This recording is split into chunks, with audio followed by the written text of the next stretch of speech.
চারিদিকে যেন যুদ্ধ আর যুদ্ধ। এই যুদ্ধের আভাস ভারত বাংলাদেশের উপরেও ঘোরাঘুরি করছে। বাংলাদেশের রাজনৈতিক প্লট পরিবর্তন ভারতের মাথা ব্যথার প্রধান কারণ।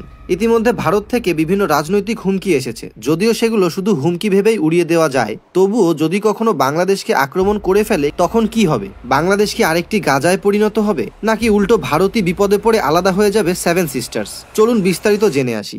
ভারতের সেনাবাহিনী প্রায় 13 লক্ষ, কিন্তু অধিকাংশই তাদের অভ্যন্তরীণ নিরাপত্তা ব্যবস্থায় নিয়োজিত। কাশ্মীর, মধ্যপ্রদেশ, পূর্বাঞ্চলের 7টি রাজ্য, যাদেরকে আমরা সেভেন সিস্টার্স নামে জানি, সেখানকার বিদ্রোহীদের দমন করতে ও তাদের চিরশত্রু পাকিস্তানকে রুখে দেওয়ার জন্য প্রায় 8 লাখ সেনাবাহিনী নিয়োজিত আছে। কোনো মূল্যেই তাদেরকে সেই স্থান থেকে সরানো সম্ভব নয়। অন্যদিকে চীনের আগ্রাসন থেকে ভারতকে রক্ষার জন্য প্রায় 3 লাখ সেনাবাহিনী চীন ভারত সীমান্তে মোতায়েন রাখতেই হয়। অবশিষ্ট 2 লাখ সৈন্য নিয়ে বাংলাদেশকে আক্রমণ করা ভারতের জন্য বোকামি ছাড়া আর কিছুই হবে না। কারণ নিজেদের স্বার্থে পাকিস্তান ও চীন বাংলাদেশকে সহযোগিতা করতে পারে ভারতকে বিপদে ফেলার জন্য।